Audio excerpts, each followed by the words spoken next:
এমন ভয়ঙ্কর মহামারী যে প্রাণীতে যদি মহামারী লাগে যেমন একটাও বাঁচে না, মুরগির খামারে যদি মহামারী লাগে তো সব মুরগি মরে সাফ হয়ে যায়, একটাও মুরগি বাঁচে না। তো এরকম মহামারী দেখা দিবে যে মানুষ পৃথিবীর মরে সব সাফ। 600 কোটির মধ্যে 1 লক্ষ বেঁচে আছে, সব মরে গেছে। 10 লক্ষ বেঁচে আছে, সব মরে গেছে। 1 কোটি বেঁচে আছে, সব মরে গেছে। এরকম ভয়ঙ্কর ভয়াবহ মহামারী। তো যখনই ভয়ঙ্কর ভয়াবহ কোনো মহামারী দেখা দিয়েছে, সাহাবিরা, তাবিরা, আলেম ওলামারা মনে করেছে এটাই মনে হয় সেই মহামারী। আল্লাহ ভালো জানে সেটা কোন মহামারী। তারপরে এমন ধন সম্পদের আধিক্য হবে যে মানুষকে 100 টাকা দিলেও মনে করবে কম দিল। কেন? ওর নিজের কাছে এত হাজার হাজার টাকা আছে, 1 কোটি টাকা দিলে মনে করবে যে দিল মনে হয় কিছু, যেহেতু 1 কোটি টাকা দিয়েছে। কিন্তু 100 টাকা এটা গণনার মধ্যেই আসবে না। কিছু কিছু আলেম ওলামা বলেছেন এটা ওমর ইবনে আব্দুল আজিজের যুগে পার হয়ে গেছে। আল্লাহু আলাম। তারপরে রাসূল সাল্লাল্লাহু আলাইহি ওয়াসাল্লাম বললেন এমন এক ফিতনা, যেই ফিতনায় যুক্ত হয়ে যাবে আরবের প্রত্যেকটা ঘর। যেই ফিতনা থেকে বাকি থাকবে না, বেঁচে থাকবে না আরবের একটা ঘর। পৃথিবীর সব ঘর নয়, আরবের সব ঘর। যদি আমরা বলি মোবাইল, স্যাটেলাইট, তাহলে তো পৃথিবীর সব ঘর। এমন ফিতনা যাতে আরবের কোনো ঘর বাকি থাকবে না। এটার সঠিক ব্যাখ্যা এটাই যে যুদ্ধ বিগ্রহ, গণ্ডগোল, মারামারি। এমন যুদ্ধ বিগ্রহ, এমন গণ্ডগোল, মারামারি যেটাতে সারা আরবের সব মানুষ যুক্ত হয়ে যাবে।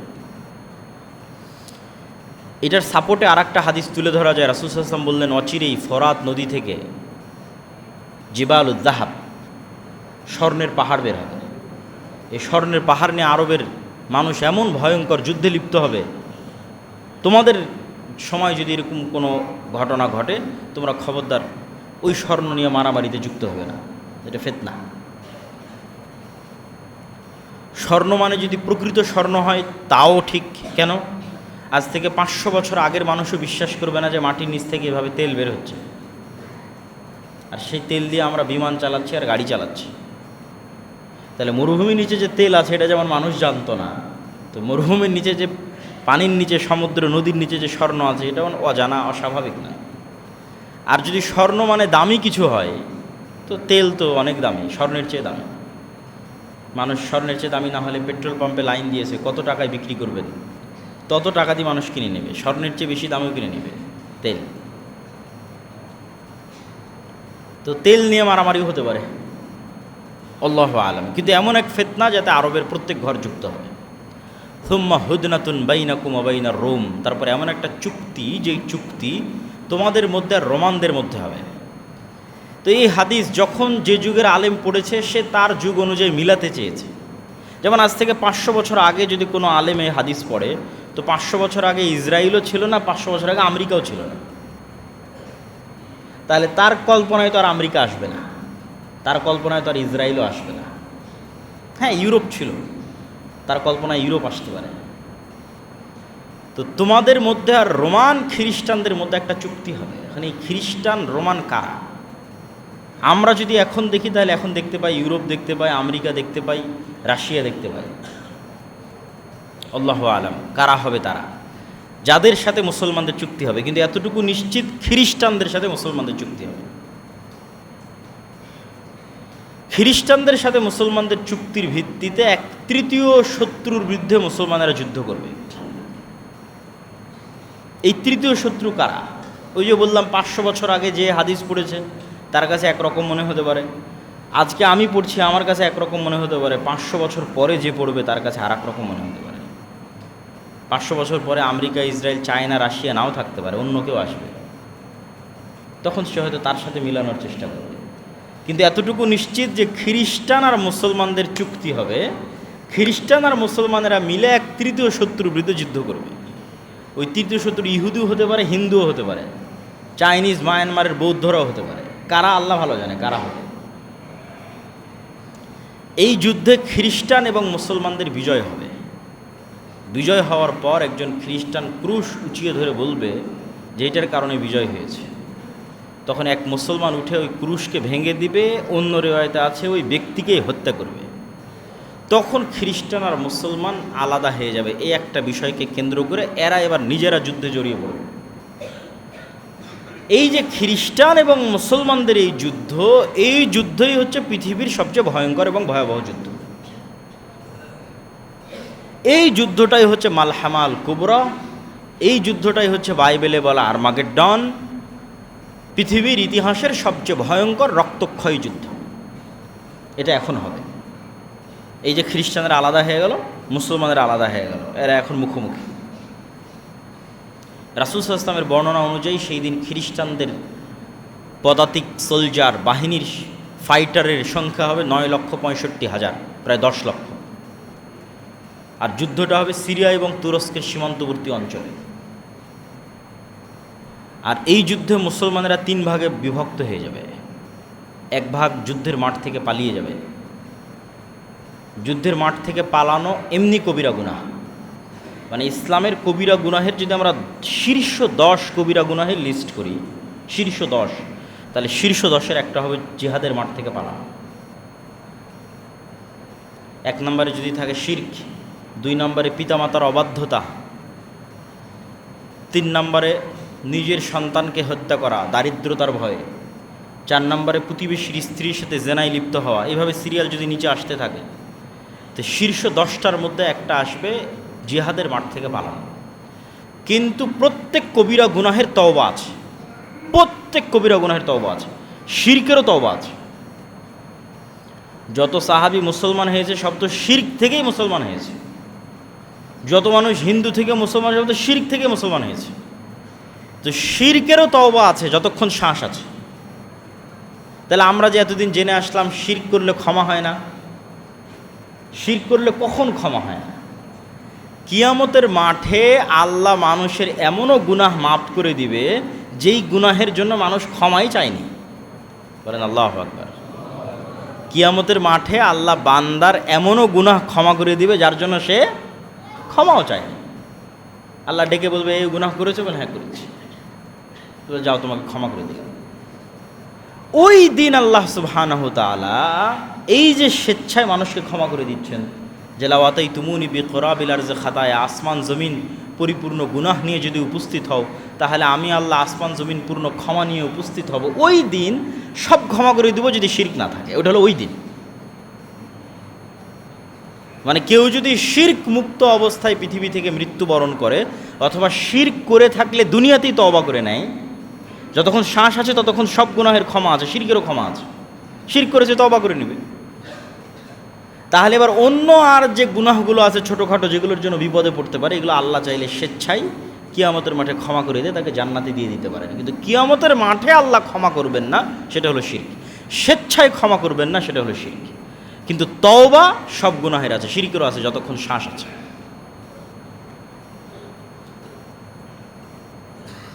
তো আমরা আলোচনা করছিলাম যে কিয়ামতের পূর্ব মুহূর্তে এই যে ভয়ঙ্কর যুদ্ধ, এই ভয়ঙ্কর যুদ্ধ থেকে যারা পালিয়ে যাবে তাদের ক্ষমা নাই। লা ইয়াতুবুল্লাহু আলাইহিম আবাদা। এই ভয়ঙ্কর যুদ্ধের দিন যারা জিহাদের মাঠ থেকে পালিয়ে যাবে, এদের তওবা কোনোদিন কবুল হবে না। তাহলে সব গুনাহের তওবা আছে, কিন্তু এই দিনের যুদ্ধের পালানোর তওবা নাই। 3 ভাগের 1 ভাগ মুসলমান শহীদ হয়ে যাবে, হুম আফজাল শুহাদাইল আরজ, তারা পৃথিবীর শ্রেষ্ঠ শহীদ। 3 ভাগের 1 ভাগ মুসলমান বিজয় অর্জন করবে। এই যে যারা বিজয় অর্জন করবে, আল্লাহ নবী বলছে এরাই কুস্তুনতুনিয়া তথা তুরস্কের ইস্তাম্বুল বিজয় করবে। আর এক হাদিসে রাসূল সাল্লাল্লাহু আলাইহি ওয়াসাল্লাম বলতেছেন, ইসহাক আলাইহিস সালাতু ওয়াস সালামের বংশের 70,000 মানুষ যতদিন এমন এক শহর বিজয় না করতেছে, যেই শহরের এক পাশে সমুদ্র আর এক পাশে সমতল, যেই শহরকে তারা তরবারি, তীর, ধনুক, অস্ত্র, গুলি দিয়ে বিজয় করবে না, শুধু মুখের আওয়াজ লা ইলাহা ইল্লাল্লাহ আল্লাহু আকবার দিয়ে বিজয় করবে, ততদিন কিয়ামত হবে না।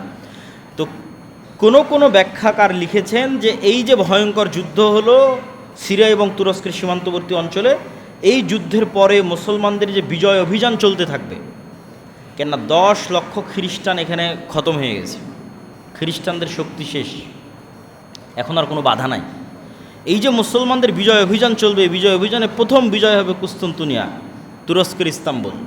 তো ওই হাদিস দ্বারা এটা উদ্দেশ্য হতে পারে, অথবা এই বিজয় অভিযান চলতে চলতে চলতে চলতে একদম ইউরোপের কলজার মধ্যে ঢুকে গিয়ে ইউরোপের বিশাল শহর ইতালির রাজধানী রোম পর্যন্ত পৌঁছে যাবে, এবং যখন রোমে পৌঁছে যাবে তখন আর অস্ত্র ব্যবহার করা লাগবে না, তখন তাকবীর দিয়ে রোম বিজয় হবে।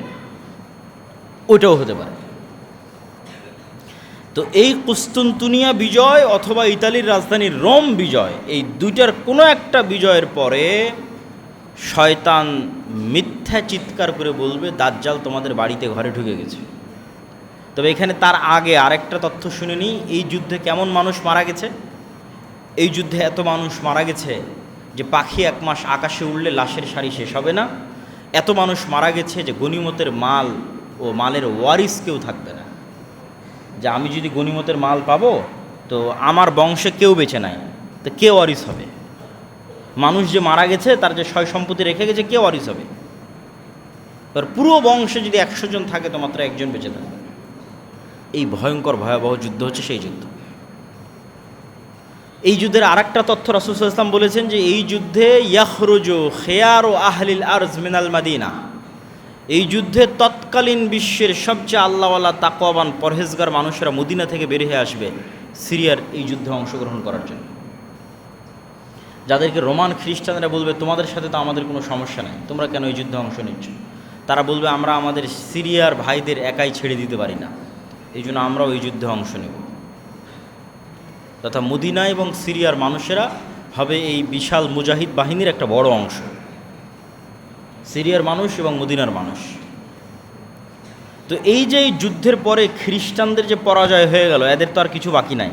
এখন বিজয়ের পর বিজয়, বিজয় চলতে চলতে ইতালির রাজধানী রোম পর্যন্ত পৌঁছতে পারে মর্মে কিছু হাদিসের ব্যাখ্যা এবং কিছু জয়ীফ হাদিস দ্বারাও প্রমাণিত হয়, আল্লাহ ভালো জানে। অথবা তুরস্কের ইস্তাম্বুল পর্যন্তই শেষ।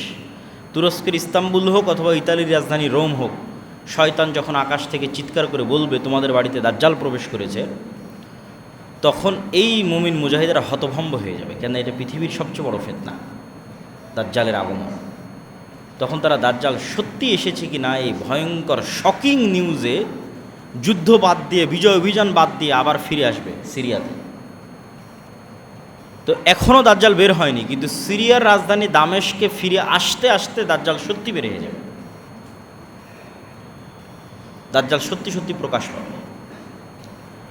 এবং দাজ্জাল প্রকাশ পাওয়ার পর তার যে ফিতনা হবে, সে ফিতনা খুব ভয়াবহ।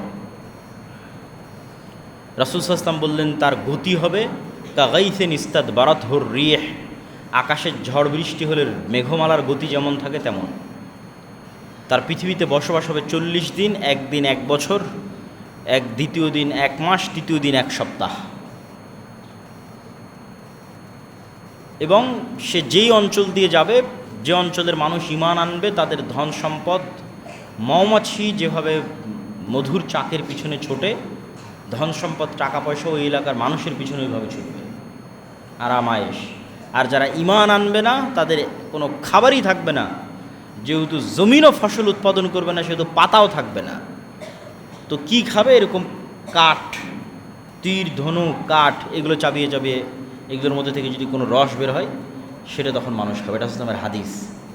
কেন? যেহেতু জমিন একটা ঘাসও উৎপাদন করবে না, তাহলে তো ঘাসও পাবে না, পাতাও পাবে না। তাহলে কীভাবে? আগে থেকে বাড়িতে থাকা যে কাঠ খড় যেগুলো ছিল সেগুলো চাপাবে। এরকম ভয়ঙ্কর দুর্ভিক্ষের মধ্যে পড়ে যাবে মুসলমানরা, যারা ঈমান আনবে না দাজ্জালের উপর তারা। এবং দাজ্জালের এই অলৌকিক ক্ষমতা যে মৃতকেও জীবিত করতে পারে, জান্নাত থাকবে, জাহান্নাম থাকবে, সব থাকবে। এই অলৌকিক ক্ষমতাকে মোকাবেলা করার জন্য আর এক অলৌকিক ক্ষমতাধর ঈসা আলাইহিস সালাতু ওয়াস সালাম আসবেন, যার অলৌকিক ক্ষমতা এত ভয়ঙ্কর, এরকম নিঃশ্বাস তার যতদূর পর্যন্ত যাবে এতদূর যে কাফের থাকবে সে নিঃশ্বাসে মারা যাবে। এইরকম অলৌকিক ক্ষমতা সম্পন্ন, নিঃশ্বাসে কাফের মারা যাবে। এবং দেখলে দাজ্জাল মারা যাবে, অস্ত্র প্রয়োগ করা লাগবে না। দাজ্জাল চোখ দিয়ে দেখবে ঈসা আলাইহিস সালাতু ওয়াস সালামকে, এই দৃষ্টিতে সে মারা যাবে। কিন্তু তাকে মরতে দেওয়া হবে না, ঈসা আলাইহিস সালাতু ওয়াস সালাম তাকে নিজে হাতে হত্যা করবে। বাবিলুদ, যা ইসরায়েলের রাজধানী তেল আবিব থেকে অতি নিকটে, এবং দাজ্জালের এই ফিতনার সাথে আরেকটি জিনিস খুব গুরুত্বপূর্ণভাবে জড়িত, সেটি হচ্ছে দাজ্জাল কোথায় আছে, দাজ্জালের ফিতনা থেকে আমরা বাঁচব কীভাবে। তো দাজ্জাল কোথায় আছে মর্মে তামিম আদ-দারির একটি হাদিস খুব প্রসিদ্ধ, যে এক সমুদ্র সফরে তামিম আদ-দারি বের হলো 30 জন মানুষ নিয়ে, ঝড় বৃষ্টিতে নৌকার কোনো দিক থাকলো না, সমুদ্রের ঢেউ তাদের নিয়ে খেললো 1 মাস। 1 মাস পর যখন ঝড় বৃষ্টি থামলো, এক দ্বীপে গিয়ে ভিড়ল, সেই দ্বীপে দেখে এক জীব জন্তু জানোয়ার প্রাণী, যার আগা মাথা সব লোম দিয়ে ঢাকা, প্রাণী কথা বলতেছে। তা যেহেতু আমরা কোনো দিন গরু ছাগল মহিষ ভেড়া মুরগি এদের কথা বলতে দেখিনি, তাহলে জীবজন্তু জানোয়ার কথা বললে তো আমরা ভয় পেয়ে যাব। তো তাদেরও তাই হলো, তারা মনে করলো তো জিন, মানুষ কথা বলতে পারে, প্রাণী কিভাবে কথা বলে, পশু কিভাবে কথা বলে, জানোয়ার কিভাবে কথা বলে, জীব জন্তু কিভাবে কথা বলে। তো ওকে জিন শয়তান মনে করে মানুষের খোঁজে সে বলল যে এইদিকে এক মানুষ আছে, যাও দেখা করো। তো এই মনে করে সেই দিকে আগাতে থাকলো, গিয়ে দেখে সেখানে বৃহৎ আকৃতির এক মানুষ, যেরকম বৃহৎ আকৃতির মানুষ অতীতে কোনো দিন দেখেনি। তখন দাজ্জাল যদি বৃহৎ আকৃতির হয়, এটা সন্দেহের কিছু নয়। কেন সন্দেহের কিছু নয়? স্বয়ং আদম আলাইহিস সালাতু ওয়াস সালাম নিজেই 60 হাত, 30-40 মিটার, 10 তলা বিল্ডিংয়ের চাইতে উঁচু হবে। তো আদম আলাইহিস সালাতু ওয়াস সালাম নিজে যদি এখন আমার সামনে উপস্থিত হয়, তো আমি বিশ্বাস করতে পারবো না। তাহলে আদমের সন্তান দাজ্জাল বৃহৎ আকৃতির হতেই পারে, অস্বাভাবিক কিছু নয়, অসম্ভব কিছু নয়। মানে কেউ কেউ এরকম যুক্তি দেয় যে না, দাজ্জাল কীভাবে এত বিশাল আকৃতির হতে পারে, অতএব দাজ্জাল মানে আমেরিকা, অতএব দাজ্জাল মানে ChatGPT AI। এগুলো ভুয়া কথা, এগুলোর কোনো ভিত্তি নেই। দাজ্জাল আদমের সন্তান, মানুষ, কেমনে বিশাল আকৃতির হতে পারে? আদম নিজেই তো বিশাল আকৃতির। আদমই যদি আলাইহিস সালাতু ওয়াস সালাম আমার সামনে বিশ্বাস করতে পারবো না, তাহলে তার সন্তান বিশাল আকৃতির হতেই পারে। তো দাজ্জালের সাথে তামিম আদ-দারির যে সাক্ষাৎ, সেই সাক্ষাতে দাজ্জাল 4টা প্রশ্ন করেছে। বহায়রা তাবারিয়া, নাখলে বাইসান, আইনে জোগার, নবী আল উম্মি।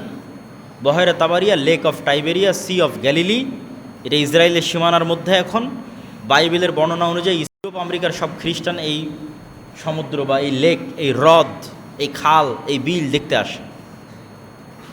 আর নাখলে বাইসান, এটা হচ্ছে ইসরায়েলের একটা শহর, বাইত শিয়ান, যেখানকার খেজুরের বাগানের কথা বলা আছে।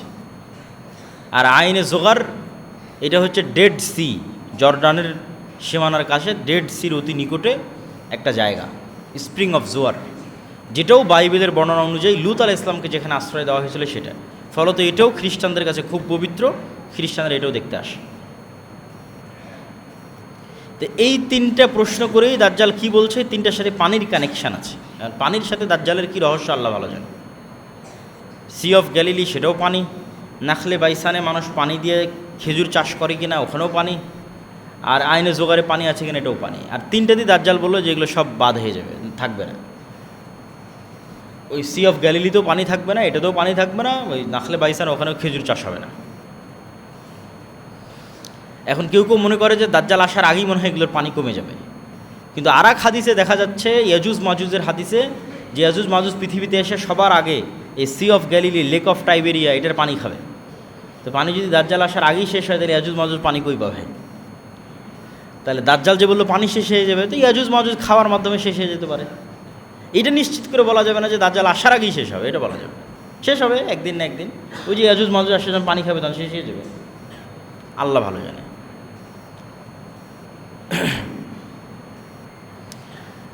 তো দাজ্জালের এই ফিতনা থেকে ঈসা আলাইহিস সালাতু ওয়াস সালাম যখন মুমিন এবং মুসলমানদের মুক্তি দিবেন, তখন আল্লাহ ঈসা আলাইহিস সালাতু ওয়াস সালামকে বলবে, যেই নবীর হাতে পৃথিবীর সবচেয়ে বড় ফিতনা ধ্বংস হলো, সেই নবীকে আল্লাহ বলবেন যে এখন যারা বের হবে তার সাথে তুমিও পারবে না। দাজ্জালের সাথে তো মুমিন মুজাহিদেরা পারেনি, তুমি ঈসা তোমাকে পাঠালাম, তুমি পেরেছো। এখন যারা বের হবে তাদের সাথে তুমিও পারবে না। অতএব মুমিন মুজাহিদদের নিয়ে তুর পাহাড়ে আশ্রয় নাও, এখন বের হবে ইয়াজুজ মাজুজ, এদের সাথে আমার কোনো বান্দা এদের মোকাবেলা করতে পারবে না। এদের সংখ্যা এত বেশি যে রাসূল সাল্লাল্লাহু আলাইহি ওয়াসাল্লাম বলছেন, আদমের সন্তানের প্রত্যেক প্রত্যেক 1099 জন জাহান্নামে যাবে। প্রত্যেক 1099 জন জাহান্নামে যাবে, আদমের সন্তান, প্রত্যেক 1000-এ। তো সাহাবীরা হতাশ যে প্রত্যেক 1000-এ যদি 999 জন জাহান্নামে যায়, তাহলে আমাদের জান্নাতে যাওয়ার কোনো সম্ভাবনা নাই, আমরাও তাহলে জাহান্নামে। তখন রাসূল সাল্লাল্লাহু আলাইহি ওয়াসাল্লাম বলছে, হতাশ হওয়ার কিছু নাই। প্রত্যেক 1000-এ যে 999 জন জাহান্নামে যাবে, এই 999 জনের বেশিরভাগই ইয়াজুজ মাজুজ। ধরেন আল্লাহ নবী তো নির্ধারিত করে বলেন, আমরা যদি অনুমান করি, কথার কথা বলতেছি, যে প্রত্যেক 1000-এর 900 জন হচ্ছে ইয়াজুজ মাজুজ,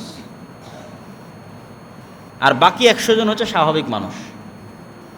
বাকি 100 স্বাভাবিক মানুষের 99 জন যাবে জাহান্নামে, 1 জন যাবে জান্নাতে, কথার কথা বলতেছে। তাহলে ইয়াজুজ মাজুজের সংখ্যা কত হতে হবে? তাহলে ইয়াজুজ মাজুজের সংখ্যা নিদেন পক্ষে ন্যূনতম আদম আলাইহিস সালাতু ওয়াস সালাম থেকে নিয়ে কিয়ামত পর্যন্ত যা মানুষ হবে তার 900 গুণ হতে হবে, তার কয়েক শত গুণ হতে হবে। এখন তো 600 কোটি, এই 600 কোটির কয়েকশো গুণ বলিনি, আদম থেকে নিয়ে কিয়ামত পর্যন্ত যা মানুষ এসেছে তার কয়েকশো গুণ হতে হবে ইয়াজুজ মাজুজকে। তাহলে এবার হিসাবে মিলবে যে আদম সন্তানের প্রত্যেক 1000-এ 900 জন জাহান্নামে যাবে, তার অধিকাংশ হচ্ছে ইয়াজুজ মাজুজ। তো ইয়াজুজ মাজুজ আদমের সন্তান। ইয়াজুজ মাজুজ যখন বের হবে, ঈসা আলাইহিস সালাতু ওয়াস সালাম মুমিন মুসলমানদের নিয়ে তুর পাহাড়ে আশ্রয় নেবেন।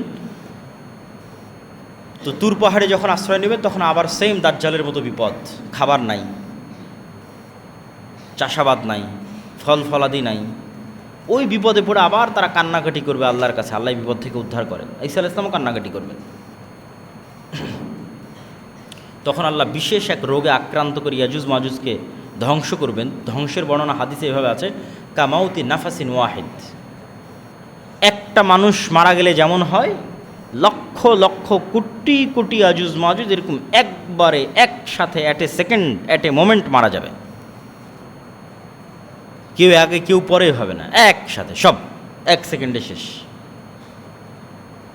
তারপর ঈসা আলাইহিস সালাতু ওয়াস সালাম তুর পাহাড় থেকে নেমে আসতে চাইবেন, দেখবেন চারিদিকে শুধু লাশ আর দুর্গন্ধ। তখন তিনি আবার আল্লাহর কাছে দোয়া করবেন যে আল্লাহ, এই পৃথিবীতে তো বসবাসের উপযোগী 1 ইঞ্চি জায়গাও নাই, খাবো কি, চলবো কি? তখন আল্লাহ বিশেষ এক প্রকার পাখি পাঠাবেন, যেই পাখি এই লাশগুলোকে তুলে নিয়ে গিয়ে এমন জায়গায় ফেলে দিবে যেখানে মানুষ বসবাস করে না, আল্লাহর আদেশ। উত্তর মেরু, দক্ষিণ মেরু, সাইবেরিয়া, বরফ আচ্ছাদিত, যেখানে আল্লাহ চাইবে। তারপরে ঈসা আলাইহিস সালাতু ওয়াস সালাম নেমে আসবেন, আকাশ বৃষ্টি বর্ষণ করবে, জমিন ধুয়ে মুছে সাফ হয়ে যাবে, এবং 7 বছর ন্যায়ের শাসন চলবে। এই ন্যায়ের শাসনের পর এক মৃদু বাতাসে ঈসা আলাইহিস সালাম সহ মুমিন মুসলমান সবাই মারা যাবে, শুধু ফাসেক ফাজের থাকবে। এই ফাসেক ফাজেরদের মধ্যেই যত হাদিস আপনারা শুনেছেন যে আল্লাহর নাম নেওয়ার কেউ থাকবে না, কোরআন পড়ার কেউ থাকবে না, লা ইলাহা ইল্লাল্লাহ বলার কেউ থাকবে না, কুকুর শ্রীগালের মতো খোলা মাঠে জেনায় লিপ্ত হবে, এগুলো এখন, তার আগে নয়। ঈসা আলাইহিস সালামের আগে এগুলো নয়। ঈসা আলাইহিস সালামের আগে মানুষের ঈমান এমন লেভেলে পৌঁছে যাবে, এমন লেভেলে পৌঁছে যাবে যে তারা দাজ্জালের ফিতনাকেও মোকাবেলা করতে পারবে। মুসলমানদের ঈমান এত উঁচুতে পৌঁছে যাবে যে দাজ্জাল বের হওয়ার আগে মুসলমানরা সব বিজয় করে নেবে। এই ভারত বলেন, মসজিদে আকসা বলেন, তুরস্ক বলেন, ইউরোপ বলেন, সারা বিশ্ব মুসলমানরা বিজয় করে নেবে। যখন মুসলমানদের বিজয় অভিযান ঠেকাতে পারবে এরকম কোনো শক্তি পৃথিবীতে বাকি নাই, না ইহুদিদের না খ্রিস্টানদের, তখন এবার রাগের মাথায় দাজ্জাল বের হবে। তাহলে যেই মুসলমানেরা সারা পৃথিবী বিজয় করবে, সেই মুসলমানদের কাছে তখন নতুন কোনো নবী থাকবে না, নতুন কোনো কোরআন থাকবে না, নতুন কোনো হাদিস থাকবে না। এই কোরআনই যা আমরা পড়ছি, এই হাদিসই যা আমরা পড়ছি। তো ফলত ঈসা আলাইহিস সালামের পূর্বে এগুলো হবে না, যে কোরআন নাই, কাবা ঘরে হজ নাই, লা ইলাহা ইল্লাল্লাহ নাম নেওয়ার কেউ নাই, না। ঈসা আলাইহিস সালামের আগে তো মুসলমানরা বিশ্ব বিজয় করবে, দাজ্জালের আগে, দাজ্জালের পূর্বেই। তাহলে এগুলো হবে কখন? ঈসা আলাইহিস সালামের মৃত্যুর পরে। ঈসা আলাইহিস সালামের আসার আগ পর্যন্ত জ্ঞানের চর্চা থাকবে না, শুধু ইসলামের চর্চা থাকবে না, শুধু সর্বোচ্চ পর্যায়ে পৌঁছে যাবে, তার সর্বোচ্চ চূড়া এবং শিখরে পৌঁছে যাবে। বক্তব্যের যেহেতু জুমার খুতবা, সেহেতু আমরা এই আলোচনা অত বিস্তারিত এবং লম্বা করতে পারতেছি না, কিন্তু শিক্ষণীয় অংশটুকু বলে শেষ করি। দুইটা উত্তর দিয়ে শেষ করবো। এক, এই দাজ্জাল এবং ইয়াজুজ মাজুজ আছে কোথায়, আর দুই, এই দাজ্জালের ফিতনা থেকে বাঁচবো কীভাবে, দিয়ে বলে বক্তব্য শেষ। দাজ্জাল এবং ইয়াজুজ মাজুজ কোথায় আছে এই প্রশ্ন উত্থাপন করে আমাদের ঈমান নষ্ট করা হয় এবং উল্টাপাল্টা ব্যাখ্যা দেওয়া হয়। বলে ইয়াজুজ মাজুজ হচ্ছে এই চাইনিজেরা ইয়াজুজ মাজুজ, কেউ বলে রাশিয়ানরা ইয়াজুজ মাজুজ, কেউ বলে আমেরিকা ইসরায়েল এরা ইয়াজুজ মাজুজ, কেউ বলেছিল হালাকুখা চেঙ্গিস খারা ইয়াজুজ মাজুজ। না, এগুলো উল্টাপাল্টা ব্যাখ্যা করা যাবে না। কেন মানুষের মনে হয় যে সারা পৃথিবী তো আমাদের কন্ট্রোলে, তো কোথায় ইয়াজুজ মাজুজ আর কোথায় দাজ্জাল। কিন্তু আপনি আশ্চর্য হবেন যে মানুষ মহাকাশ সম্পর্কে যতটুকু জানে, এই যে কয়দিন আগেও নাকি চাঁদ থেকে ঘুরে আসলো মানুষ এক সপ্তাহের মধ্যে, তো ওই মানুষদেরকে বলেন, নাসাকে বলেন যে তোমাকে চাঁদে যেতে হবে না, তুমি মাটির নিচে যাও। নাসা মাটির নিচে মাত্র 12 কিলোমিটার পর্যন্ত যেতে পারে। রাশিয়া, চাইনিজ এবং আমেরিকার সকল বিজ্ঞানীরা মিলে মাটির নিচে শুধু 12 কিলোমিটার ঢুকতে পারে। তারপরে আর কোনো যন্ত্রই টিকে না, সব আগুনে জ্বলে পড়ে ছারখার হয়ে যায়। ওরকম কোনো যন্ত্রই আর আবিষ্কার হয় না। তাহলে মানুষ মহাকাশে যত দূর গেছে ঠিক তার উল্টা চিত্র মাটির নিচে। কিচ্ছু জানে না মানুষ মাটির নিচে কি আছে, কিছুই জানে না। 12 কিলোমিটারের পরে কি আছে মানুষ জানে না। আর জানার শক্তি এবং ক্ষমতার কনফিডেন্সও মানুষের নাই, বিজ্ঞানীদের নাই। ঠিক মানুষ মহাকাশে যত দূর গেছে তার উল্টা চিত্র মহাসমুদ্রে। মহাসমুদ্রের এমনও জায়গা আছে, এমনও গভীর খাদ আছে যেগুলোতে পৃথিবীর কোনো যন্ত্র কাজ করে না, কোনো নেভিগেশন, কোনো ইন্টারনেট নেটওয়ার্ক। এই জন্য ওগুলো দিয়ে কোনো জাহাজও যায় না, ওগুলোর উপর দিয়েও কোনো উড়োজাহাজ যায় না। তাহলে মানুষ মহাকাশের রহস্য ভেদ করে নিয়েছে, খুব ভালো কথা, কিন্তু মাটির নিচের রহস্য মানুষ ভেদ করতে পারেনি। মহাসমুদ্রের রহস্য মানুষ ভেদ করতে পারেনি। তাহলে মানুষের সবচেয়ে দুর্বল জায়গা তো মাটির নিচে, মানুষের সবচেয়ে দুর্বল জায়গা তো সমুদ্রে। এটা সম্পর্কে মানুষ কিছুই জানে না, জানার ক্ষমতাই নেই, জানবে কীভাবে, সম্ভবই না।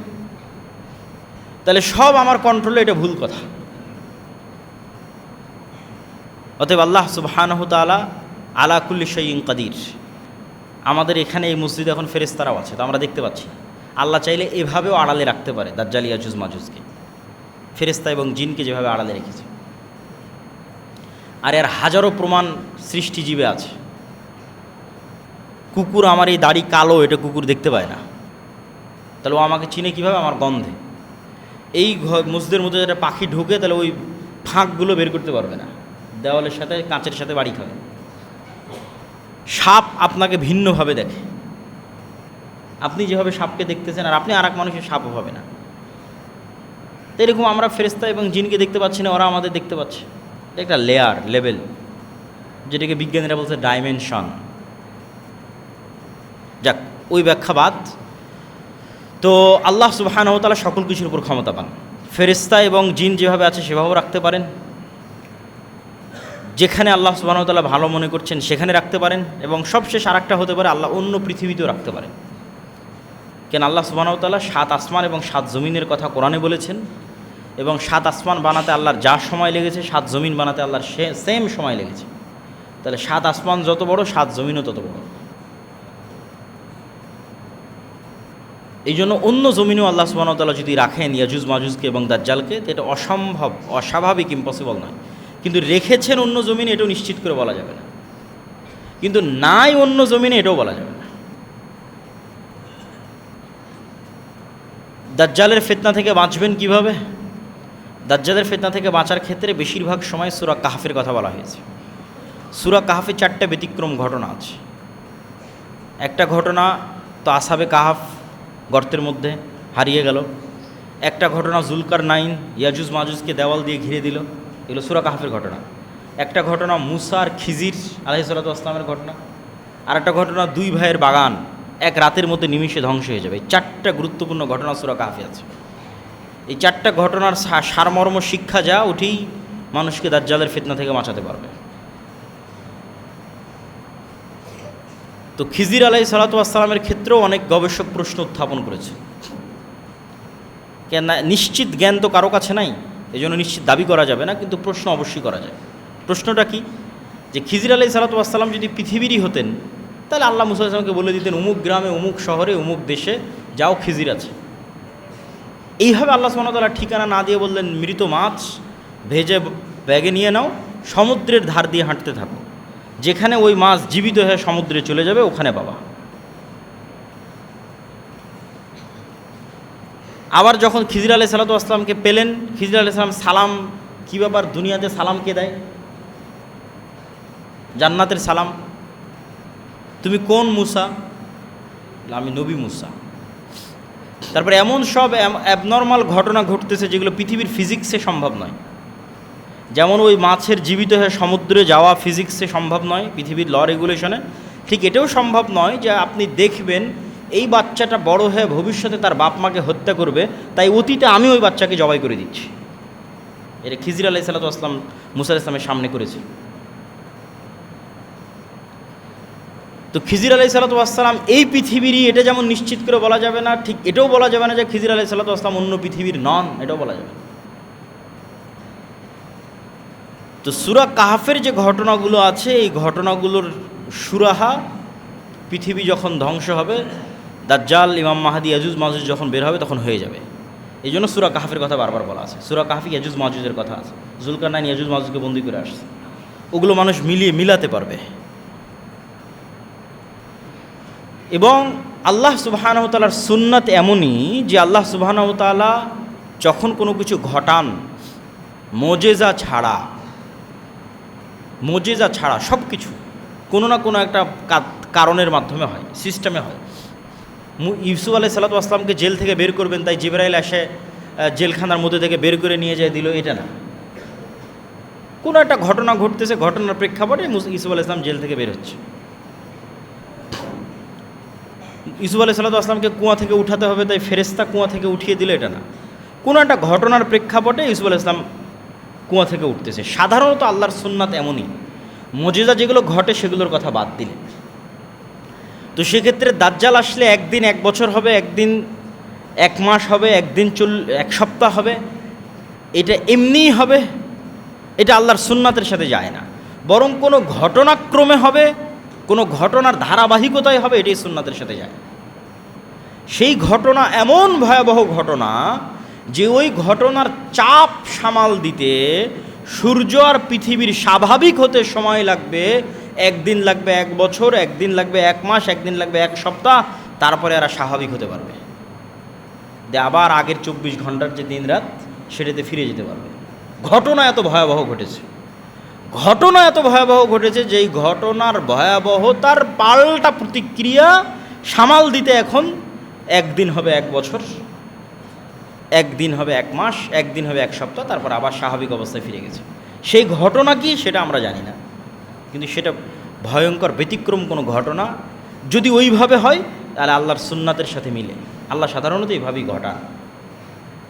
হ্যাঁ, আল্লাহ চাইলে সূর্য এবং পৃথিবীকে আদেশ দিয়েও একদিন 1 বছর করতে পারেন, একদিন 1 মাস করতে পারেন, একদিন 1 সপ্তাহ করতে পারেন, এটাও অসম্ভব নয়। কিন্তু সাধারণত আল্লাহ এমন করেন না।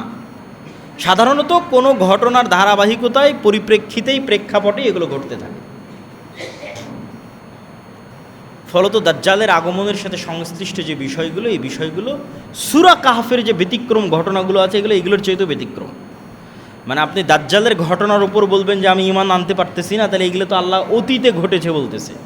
মানে ইয়াজুজ মাজুজকে অতীতে জুলকারনাইন দেখে এসেছে এবং এক জায়গায় বন্দি করে এসেছে, এটা অতীতে ঘটা ঘটনা। সময়ের আপেক্ষিকতা আপনি বিশ্বাস করতে চাচ্ছেন না? আসহাবে কাহফের সময়ের আপেক্ষিকতা তো অতীতে ঘটে গেছে, 309 বছর।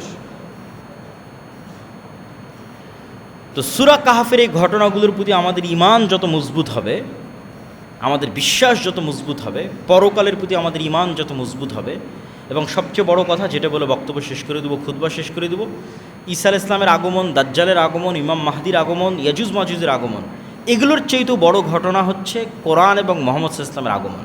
কেন? নতুন কোনো কোরআন তখন আসবে না। ঈসা আলাইহিস সালাম এই কোরআনের উপরে আমল করবে, রাসূল সাল্লাল্লাহু আলাইহি ওয়াসাল্লামের এই হাদিসের উপরে আমল করবে। তাহলে আসল ঘটনা কিন্তু আগেই ঘটে গেছে। এই কোরআন, এই হাদিসকে কাজে লাগিয়ে মুসলমানেরা এমন লেভেলে যাবে যে বিশ্ব বিজয় করবে। তাহলে কবে কি হবে, কবে কি ঘটবে এটা চিন্তা না করে ওই কোরআন তো আমাদের কাছেই আছে, দাজ্জাল যেই নবীকে মানতে বলেছে তামিম আদ-দারিকে, ওই নবীর হাদিস আমাদের সামনে আছে। তাহলে আমাদের কাজ কি? ওই কোরআন এবং ওই হাদিসের উপর আমল করা। আর আমাদের প্রত্যেকের কিয়ামত আমাদের মৃত্যু। কিয়ামত মানে কি? পরকাল দেখা। তা আপনি মরলেই তো পরকাল দেখবেন, মরলেই কবরে যাবেন, ফেরেশতাদের দেখবেন, কবরে আযাব দেখবেন, জান্নাতের সুন্দর বাতাস দেখবেন, জাহান্নামের আগুনের তাপ দেখবেন, সবই দেখবেন, পরকালের সব দেখে নেবেন। তার কি দেখতে বাকি থাকলো? কিয়ামত হতে তো আর বাকি থাকলো না। তাহলে মৃত্যুই কিয়ামত। তাহলে আমাদের কাজ কি? যেহেতু সবচেয়ে বড় ঘটনা আগেই ঘটেছে, নতুন কোরআন আসবে না, নতুন নবী আসবে না, আর আমাদের মৃত্যুই আমাদের কিয়ামত, তাহলে আমাদের এই কোরআন এবং হাদিসের উপর আমল করতে হবে। আর দাজ্জালের ফিতনা থেকে সে বাঁচতে পারবে না যার 1 টাকা অবৈধ টাকার প্রতি লোভ আছে, ও দাজ্জালের ফিতনা থেকে বাঁচতে পারবে না। ওই আসহাবুল উখদুদের মতো আগুনে ঝাঁপিয়ে পড়ার মতো ঈমান যাদের থাকবে, যারা ওই আগুনের মধ্যে জান্নাত দেখতে পাবে, এরা দাজ্জালের ফিতনা থেকে বেঁচে থাকতে পারবে। যারা মরার জন্য প্রস্তুত থাকবে কিন্তু ঈমান বিক্রি করতে প্রস্তুত থাকবে না, এরাই দাজ্জালের ফিতনা থেকে বেঁচে থাকবে। এবং আমাদের আল্লাহর পথে যাত্রা মূলত ঈমান মজবুত করার উদ্দেশ্যেই লেখা। এই বইটা প্রত্যেক স্কুল, কলেজ, মসজিদ, মাদ্রাসায় পাঠদান করানো উচিত এবং মাসিক আল ইতিসাম সহ অন্য সকল পত্রিকাগুলো সংগ্রহ করা উচিত। আমাদের সাথে মক্তব কার্যক্রম এবং জামিয়া সালাফের সাথে মুআদালা কার্যক্রম, এগুলোর সাথে সম্পৃক্ত হওয়া উচিত। আমরা আল্লাহ সুবহানাহু ওয়া তাআলার কাছে দোয়া করি, আল্লাহ সুবহানাহু ওয়া তাআলা এই জামিয়া সালাফে সহ আমাদের সকল প্রতিষ্ঠানগুলোকে কবুল করুক। আল্লাহুম্মা আমিন। আলহামদুলিল্লাহি ওয়াহদা ওয়াসসালাতু ওয়াসসালামু আলা মান লা নাবিয়্যা বা'দা। ইয়া আইয়ুহাল্লাযীনা সাল্লু আলাইহি ওয়া সাল্লিমু তাসলিমা। আল্লাহুম্মা সাল্লি আলা মুহাম্মাদ ওয়া আলা আলি মুহাম্মাদ